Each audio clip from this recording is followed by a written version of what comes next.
Olá pessoal, eu estou fazendo esse vídeo aqui porque eu senti a necessidade de compartilhar com vocês as minhas ideias. E o livro que estamos estudando é o Mental Models, em português ele se chama Modelos Mentais, e é dessa senhorinha aí, né, que vocês estão vendo na tela, é a dona Deidre Gardner. A princípio, eu entendo que a gente precisa entender o que são modelos mentais. Então, são esses modelos mentais são elaborados conscientemente ou inconscientemente, baseados em estruturas semânticas. Por exemplo, quando a gente fala em linguagens na imaginação, né? Essa é uma dos princípios dos modelos mentais.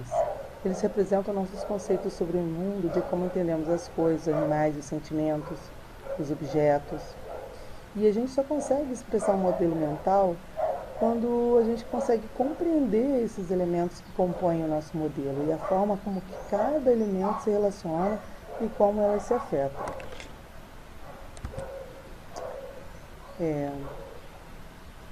Essa imagem é um estudo dos estímulos sucessivos e atividade cerebral.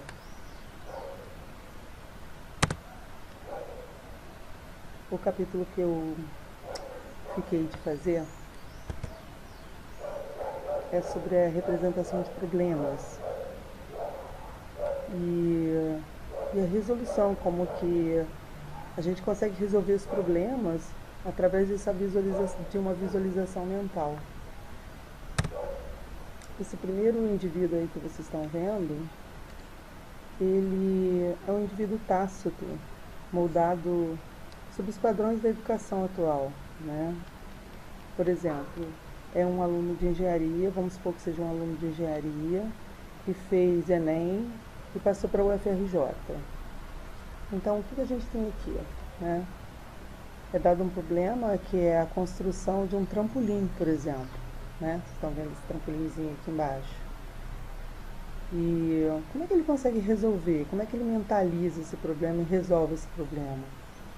Então, aí ele constrói, esse número 1 daqui é o problema em si, fazer o trampolim, né? Então ele constrói um template lista, né? Uma pilha com template lista, e ele utiliza para construir esse trampolim todo o conhecimento adquirido para solucionar esse problema.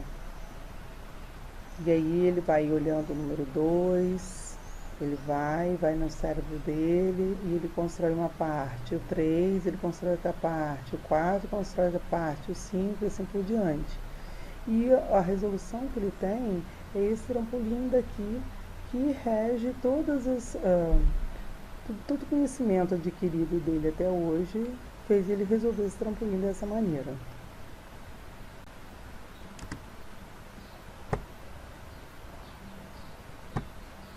Bem, nosso próximo indivíduo, quando se confronta com um problema, no caso, resolver a construção hipotética de um trampolim, ele utiliza templates, mas agora eles estão desordenados.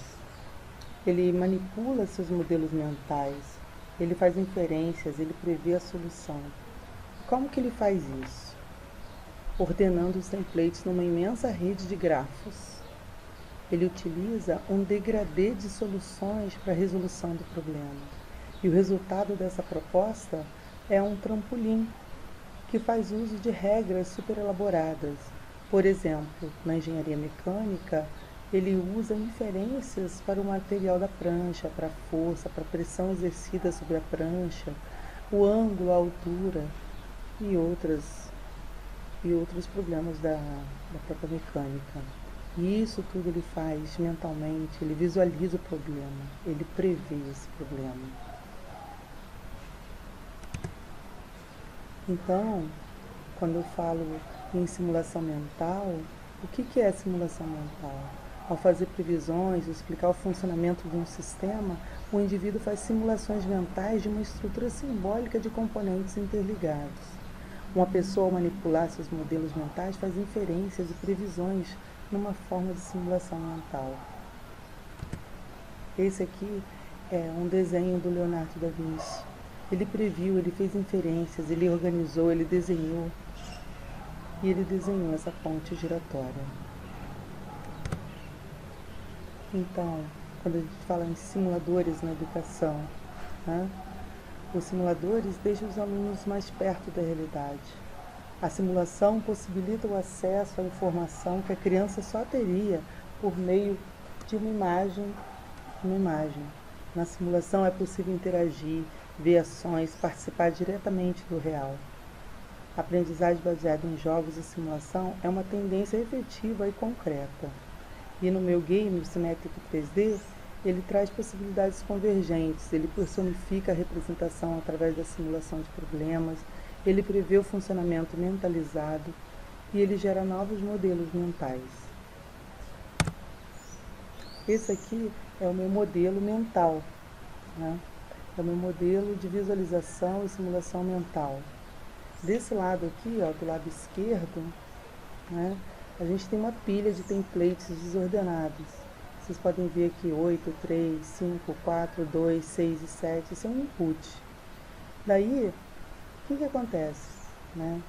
Onde o jovem ele faz as inferências e prevê mentalmente, através de uma imensa rede de grafos, tá vendo aqui, ó, esses grafos todos aqui, né, ele prevê a resolução desse problema. Né? E o que ele devolve? Ele devolve um output,